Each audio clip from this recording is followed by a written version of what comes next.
Hi, my name is Viva Rase, and I'm a graduate student at the University of Utah.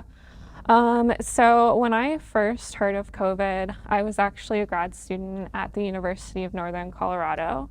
And I remember it was right around the time that I was interviewing for PhD programs.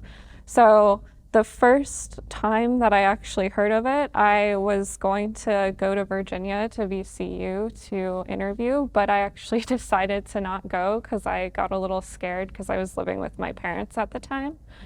And then it was actually really interesting because I remember the day of lockdown or before things like normal life stopped. I actually have a picture of me at my desk holding my old PI's dog, and it's like the last time anything was ever normal during my master's. So yeah, I was really looking forward to defending my thesis in person.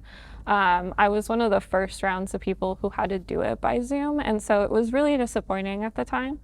But I think it was probably good things did shut down, even though I was disappointed. My advisor throughout my master's was really good with that. So we Zoomed every week for my first year of my PhD, which was in 2020.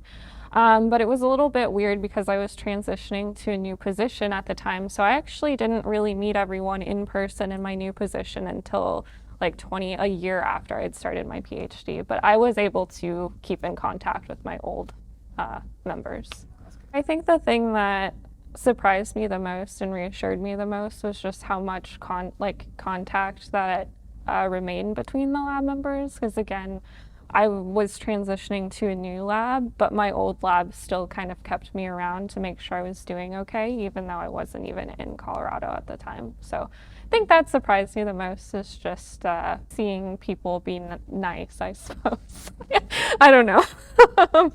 You know, just the humanity of it all, I guess.